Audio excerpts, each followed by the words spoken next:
So how to transfer AirDrop file using iPhone proximity sharing? This is the new feature. So first of all, you have to go to your setting, and then you need to go your general and press on AirDrop.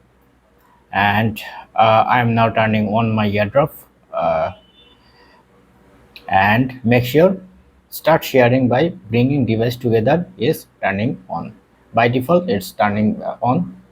So let's go with on image. Suppose I want to send it, so and then press on this icon and get another phone, press on AirDrop and connect those phone together.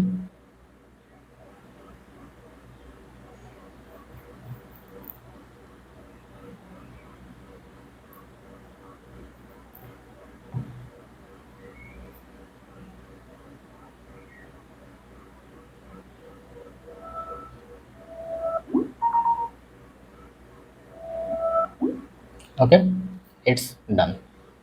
So this is how you can easily send image iPhone proximity sharing. Hope you enjoy. Thank you for watching. Have a good day.